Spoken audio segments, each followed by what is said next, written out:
that tower in Gaza, I would love to research that, which I will do. Okay.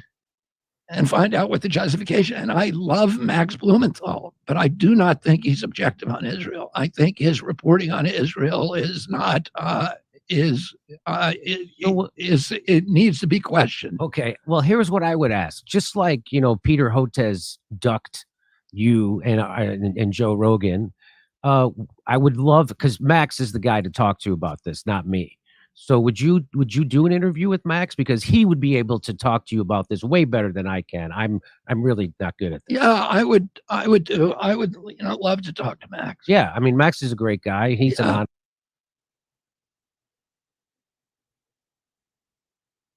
Unmute. I wonder. I really wonder what was going on his phone at that time, because it looks like he was looking at his phone. Yep.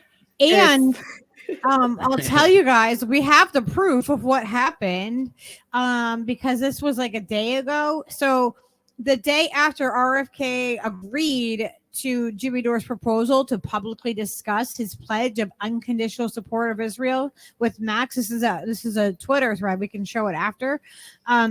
His comms director was dialing me up to offer a series of unbelievable excuses as to why this could not happen in the foreseeable future. So, as soon as RFK says, yes, I'll do it, the next day, his comms person is telling Max Blumenthal that no, they can't.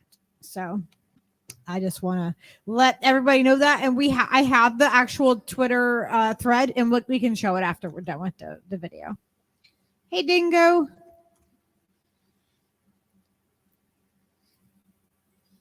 Honest, he's a straight shooter. Oh, whoops. And so here, these can't all be terrorists, right? And they're well, no. Turn all the way down. Yeah, well, like I said, Israel has a policy that if a home is used for terrorist activity, that they plow it under. It's not a great policy, because what happens immediately is that the government of the Palestinian Authority in Gaza immediately pay to rebuild the home. I don't think it's effective, but I think it's proportional. Yeah, I think it's likely to discourage terrorism. Terrorism means the murders of Jews. It doesn't mean attacking a military target. And that is the objective. Let's kill as many individual Jews as possible. And that's, that's just wrong. And we are subsidizing, they have this whole program called the Pay to Slay. If you kill a Jew, you're taken care of for life. If you go to prison, you're paid a salary while you're in prison, and your family is taken care of. And it's, I don't think we should be paying for that. So I know. So you don't agree that Israel is an apartheid state, even not at all. I know, but doesn't pretty much every human rights organization say it is? Yeah, but yes. Yes. Okay. Jesus Christ! It took him so much to get him to just yes, it was very reluctant. Honest, yes, everybody says that yes, it is a terrorist organization, but he just refuses to acknowledge it. And now he's going to give you guys excuses as to why. Yeah, it's like, where to even start? I mean, him acting like Israel is not an apartheid state when so many different organizations and the United Nations have said that it does fall under the confines of an apartheid because of the disparity in treatment. This is where I'm like, this is a guy that in some areas I agree with him, and he's pretty intellectual. He's fairly well educated and knows quite a bit. And for someone who's very seemingly pro science, follow the science where it leads and look at studies and all of that, it's like, then where is that same mindset when it comes to Palestine and the situation that's going on there? That's the problem with the shit libbery. When you are a shit lib, you simply point out other people's propaganda that's convenient for you and Mhm. ignore the stuff that's inconvenient for you to accept or admit is also propaganda. And that's how it works. It's just that, it's a little dance between, well, that's not real and that's not real, but but this is real, Bobby. You don't have the wherewithal to actually read about a zillion published things about that conflate that conflict with everything that you're saying. It's like, Yeah. how do you just turn a blind eye to that? That's not someone who's informed on this. He's being told what to say. And Yeah. that's what makes him as a candidate for presidency really kind of scary. We already know Yes. that these establishment Democrats have strings Exactly. being pulled. And I would say anyone going up for a presidential candidacy has got some strings being pulled somewhere. 100%. The entire thing is an orchestrated event. You know what I mean? Uh-huh. There's no surprise in this. The only people who are surprised are the people that think it's actually a valid thing and it's not just writing a letter to Santa Claus. Those are the people that are surprised every 4 years and they get sucked back into the most important election of their life. Yeah. Every 4 time. years, man, since I was paying attention and looking forward to voting, when I can remember being 16 going, wow, this is holy crap. I'm trying to learn as much as I could about everything that already happened and believing all the bullshit Cold War fucking nonsense. Like, oh my God, you have to learn a bunch of stuff and then realize that at least 70% of what you picked up along the way is just narrative. And you have to actually slice off all that narrative. That's like the fat on the outside of the good part of the meat. You know what I mean? It's like, it's insane. It's Exactly. just crazy. And you cannot get people to go to war without a level of propaganda and misinformation. That's how you have to do that. And unfortunately, for us here in the United States, we've been fed so much propaganda for pretty much since television and media became so prominent amongst everyone. Since the start of TV, it's been a more and more refined thing as it progressed from the days of radio onward. It's called programming for a reason. Yep. They live. Exactly. It is called programming for a reason. All right, I'm gonna mute us. I swear we're gonna get through this. I swear we will. But it's really good to be able to debunk a lot of what was said and really pick apart what RFK is saying, because that's exactly why we're watching it. Yeah. Okay, and so Yes. that's why aren't they saying that? Why do those same organizations not criticize the killing of gays in Iran and all of these other Arab countries? They don't. They know. Israel last year had more condemnation by the UN official resolutions than all nations combined, more than Myanmar, more than China, more than any other nation. Everybody is signaling out Jews, and I would say that's anti-Semitism. What I say, and I do not believe that criticism of Israel is anti-Semitism. I don't co-sign, for Netanyahu or Likud. But if you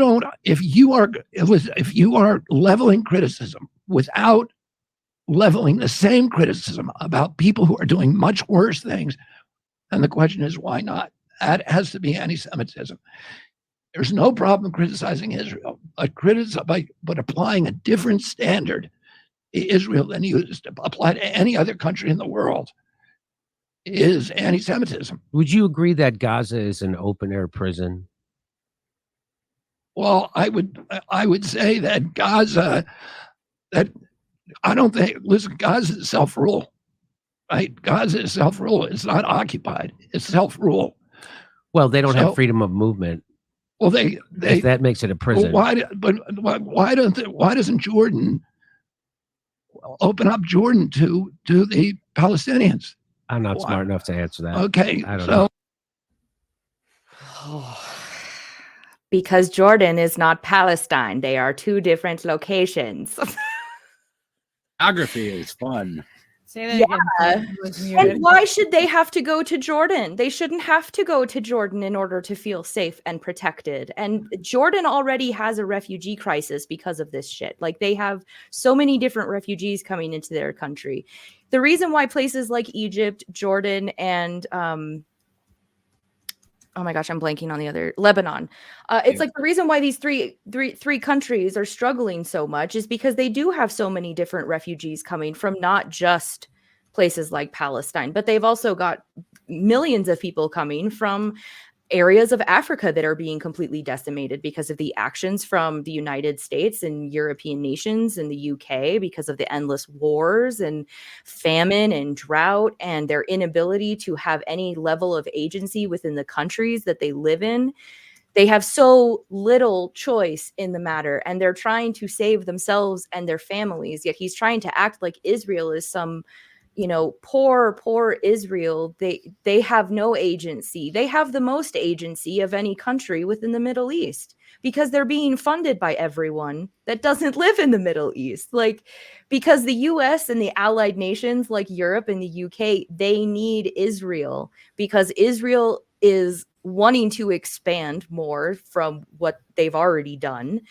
And there's also the fact that Israel, Jerusalem, where Palestine is located, there is a plethora of resources and connections. I mean, it's not called the Holy Land just for shits and giggles. There's a lot there. There's a lot of history there.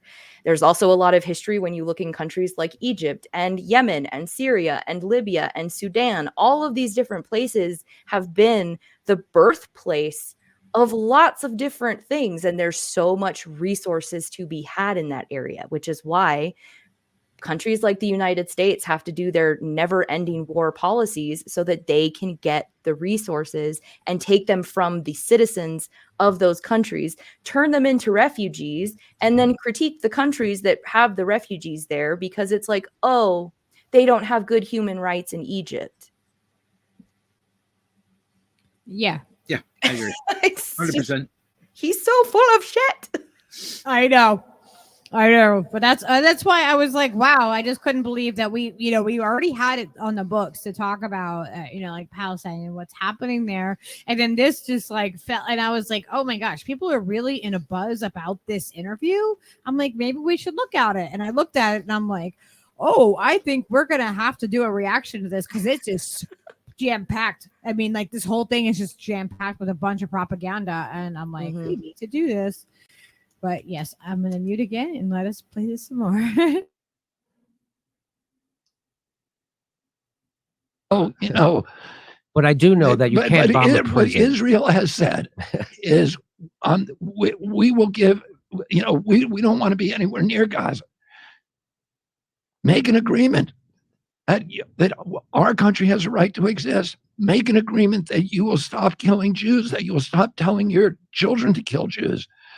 You stop naming streets and stadiums after Jew killers. Do that, make us feel safe, and we'll give you, the two-state solution. That's what they've been saying for 60 years. Prince Bandar, who was Okay, I just want to point out that he keeps saying in this interview, make us feel safe.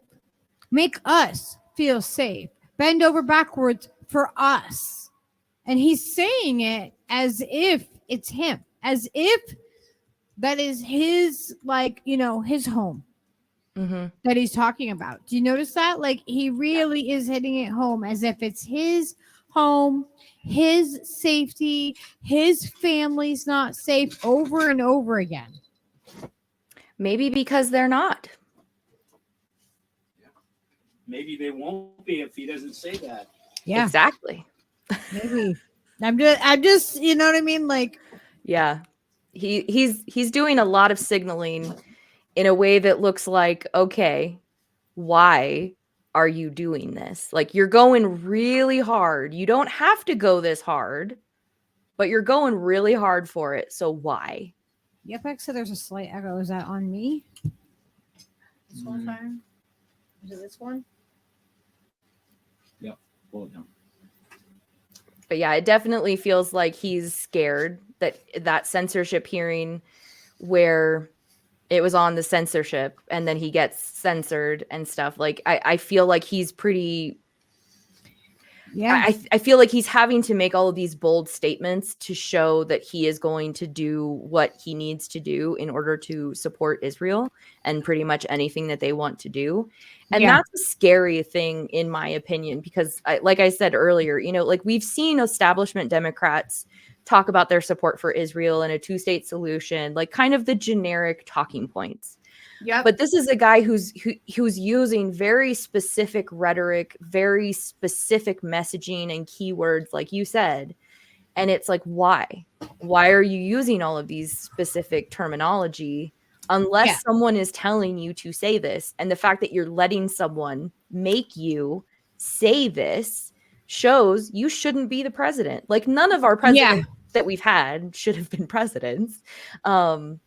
It just shows that and people overlooking that, and people overlooking those points right there that we're making about this and his behavior. Mm-hmm. If people are overlooking that, why are they overlooking that? Because to me, it's really blatantly obvious, especially in this interview. And when I watched it earlier just by myself, I was just like, why does he keep saying he wants to feel safe? He wants to feel safe over and over again. It just seems like, you know, he's reflecting on something. I can only assume. Yeah. It's weird though. All right, I'm gonna mute again. The referee in the Camp David Accords, and Ehud Barak offered the Palestinians everything they wanted, including giving them the entire West Bank, plus like 97% of the West Bank, plus 3% of Israel to make up for the 3% it was keeping. And Yasser Arafat, in the end, and everybody agreed this, Yasser Arafat simply said he wouldn't negotiate. Prince Bandar, all of the people involved in that, Clinton, etc., all said it was completely Yasser Arafat's fault that they, and by the way, that there was no negotiation. Yasser Arafat would not negotiate. But for 60 years, the Israelis have been trying to negotiate, and nobody will negotiate. The leadership is bad leadership. Yasser Arafat sold $1 billion from his people. He died a billionaire. His wife is a billionaire. Mahmoud Abbas has $800 or $700 million. Oh, you know, and by the way, after the Oslo Accords, the Oslo Accords gave a right of return to the Palestinians. So any Palestinian in Israel, 1.9 million Palestinians, were allowed to return, and they would be given free land and a farm place in the West Bank. And it was expected that hundreds of thousands, they could live under their own country there. It was expected hundreds of thousands of people would take that offer. You know how many did? 4,000. Why is that?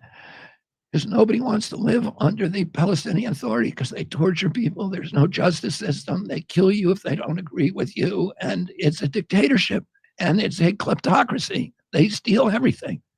They've stole $1 billion from their people. Again, I apologize.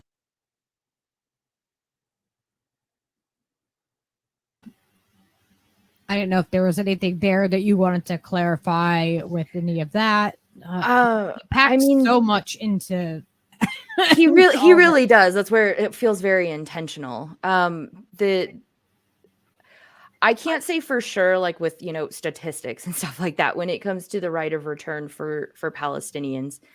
I can say kind of anecdotally, part of the reason why people that left Palestine that still have not returned to Palestine is because of the treatment that they receive when they go back. It's extremely forceful and very hostile. And that pretty much like starts at the airport. And this is something that, you know, my father experienced anytime that he's gone back to see his family. And unfortunately, it's gotten to the point where like he doesn't think he's going to go back. Because of what he experiences at the airports and then at the checkpoints and things like that. And the way he's trying to act like, you know, it's just this nonchalant, like, oh, they could have returned, but only 4,000 came. It really is reductive. It doesn't go into serious aspects of how Palestinians are treated within this country that's not being run by them. And then the way that he's talking about like the Palestinian Authority, I'm not going to say the Palestinian Authority is great. There's a lot that can be critiqued about the Palestinian Authority, but they also don't have a lot of agency. They can't really protect the citizens, which is why that role has kind of been more with Hamas. And, you know, I'm not saying I'm a Hamas supporter, but it's like I'm a Hamas understander. It's like I understand why Hamas exists because the Palestinian Authority is not able to protect the citizens the way that they maybe want to or would like to. And then there's also the aspect of like, just like here in our politics, you know, like we have progressives in so-called progressives on the Democratic side that espouse all of these different, you know, rhetoric points, you know, so like they want more diversity. They don't want gerrymandering. They want, you know, one vote to actually count and all of those things, but they don't really do anything with the power when they have it. And the same can be said for the Palestinian Authority. And a lot of times when it comes to negotiations that are done between Israel and Palestinians, the Palestinians get kneecapped from the very beginning, and they're not really able to bring anything because they don't have any cards on the table that they can play that the rest of the international world sees as valid. And that comes from the fact that they don't have an official standing army that people would recognize as an army. So then therefore anyone that's fighting on the side of Palestinians is looked at as a hostile terrorist aggressor. And then it leads to this wishy-washy shit that he's trying to act like, oh, Israel's trying to negotiate in good faith. They're not trying to negotiate in good faith with Palestinians. That's complete bullshit. And the whole reason why Yasser Arafat was not agreeing to those things was because he saw what was going on, and that so much of the debt, you know, like who was going to have to pay the price for things was going to be more on the Palestinian side than the Israeli side, when the Israelis have the power and the money and the control that's been given to them from these foreign nations. And he's also in a country that's not his own, trying to have these types of conversations. I'm not saying Yasser Arafat was, you know, super great. There's a lot you can critique, but we can do the same thing here. We have billionaires that shouldn't just be billionaires. And the way he's just trying to act like that's a reason to dislike the Palestinian resistance or side is just, he's so uninformed in an area where he's trying to act like he really knows what he's talking about. And it's sad. Yeah, that's what it feels like to me. It feels like he's been fed his talking points and he doesn't really have any like knowledge of Actual opinion. Yeah. Like he's just repeating something. He's repeating propaganda. All right, let me mute. Apologize. I have no idea how to push back on you on that. But I just want so you would say, let me ask you one more question about this. Like I think if you could just anyway. So you said Wasserman Schultz has not only refused to condemn the over anti-Semitic rhetoric of Rashid Tlaib and Ilhan Omar, but she supported Omar's appointment to the Foreign Relations Committee despite Omar's advocacy of a boycott of Israel. Omar used that platform to issue regular libels against Israel and Jews that include references to Jews and their Benjamins. I won't be lecturing. So when I see that, it's like, oh, well, people call you anti-Semitic incorrectly all the time. And it's just, why wouldn't you be more hesitant? Aren't you doing the same thing here that people do to you? No, I'm not, because I never said anything anti-Semitic. If she was criticizing Israel, that is not anti-Semitism. Everybody has a right to criticize Israel, just like it's an imperfect democracy. The only democracy in the Mideast, but it's an imperfect democracy, just like we are. And people ought to criticize it. But if you're applying a different set of standards to Israel than you are every other country, if you let every other country slide on human rights abuses and I mean, every country in the Mideast is an apartheid state. They don't let Jews live there. They don't let Jews hold office. They don't let Jews into their Jews live legislature. in Iran. There's Iran. temples in Iran. But there's nobody in political office. It's apartheid. Oh, okay. Okay, why aren't they all apartheid? They're apartheid against Jews. The Jews let Palestinians, Israel allows Palestinians to vote, allowed to hold political office. They have the same rights as other Israelis. They even have more rights because they can visit the Temple Mount, and Israelis are not allowed to. They serve on the courts. They participate in the democracy. It's the only place in the Mideast where you can practice freedom of religion, where women have rights, where gays have rights, where there's real democracy.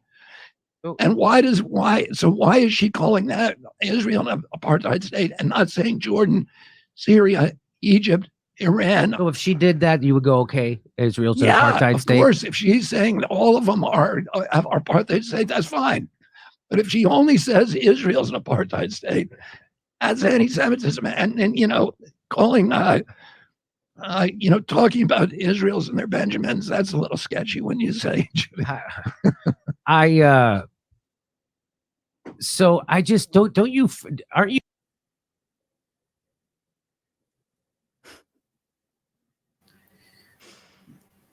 So yeah, there was a lot there, but I'm just. That's propaganda. I mean, that's a propaganda talking point. I can't say for certain that, Jews aren't part of the, political offices and stuff within Iran. I'm not an expert of Iranian politics, but I do feel like a lot of what he said there is bullshit. And it feels like that's, going back to like, someone's telling him to say this.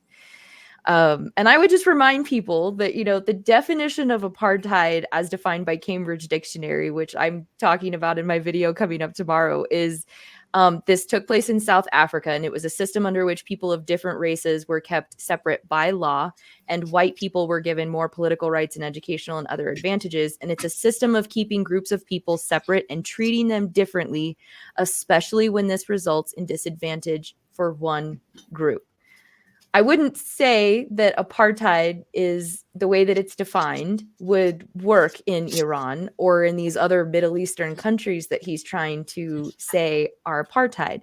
But you can say that that is what is happening in Israel with Palestinians because of a place like Gaza.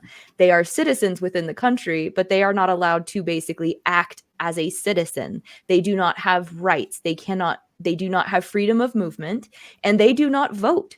If they were able to vote, that's the problem. If they were able to vote, then the way that the Israeli government looks would be completely different, which is why they cannot allow them to be a full-fledged citizen with all of the rights and responsibilities that would come with. And the fact that he's trying to say that Israel is the only democracy within the Middle East, that's not a democracy where you're forcibly keeping people in an open air prison, which Gaza is defined as that. Like, that is how so many different international organizations define Gaza, as an open air prison. Mm-hmm. But by denying them any level of agency and citizenry, that is segregation, that is apartheid. And also the fact that there's roads for Jews, Israeli Jews, and there's roads for Palestinians. At all of these different checkpoints, Palestinians are treated completely different than they are if they are an Israeli citizen. And this is where he is so uninformed, pushing propaganda. And I get that people like him and like some of the things that he says and things that he stands for and stuff. And I get that. And if they want to vote for him, go right ahead. But don't be surprised when people don't want to support this person because of this situation, because it's such a glaringly obvious area of, it's not just naivete, it's you're purposely not looking at this issue fully because you're being told not to. And so that's what you're doing now. What else will you turn your back on as well? Exactly. What other issues will they be able to persuade you to do this with? Exactly. Just really, really think about it, people. Really think about it.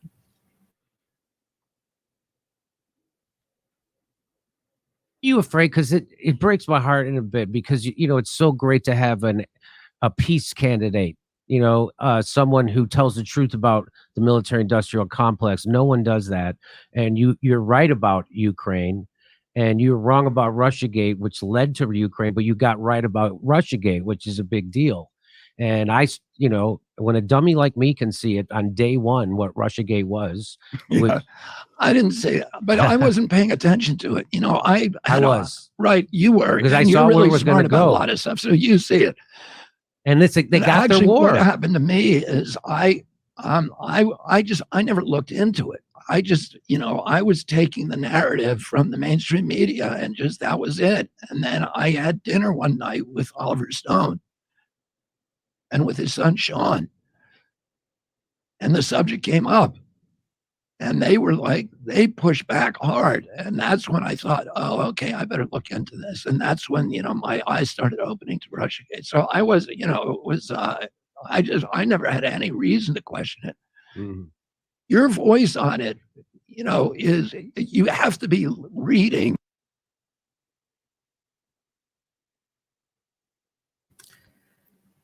So I thought that right here, it kind of shows that he admits that even with Russiagate, he wasn't paying attention.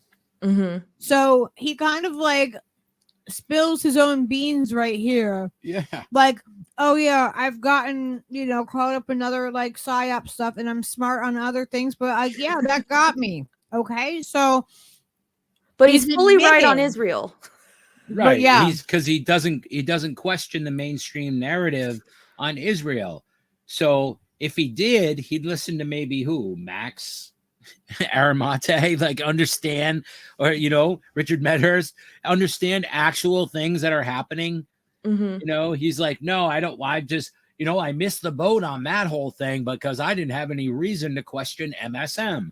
What Yeah. are you saying, dude? So yeah, so I mean, like it's really a disservice that I wish that Jimmy had more, had somebody else there to help push back on this. Mm-hmm. Had what I mean, just Yeah. known what the points were, because there was other interviews. There could have been like a brush up on some of the some of the stuff where it could be debunked.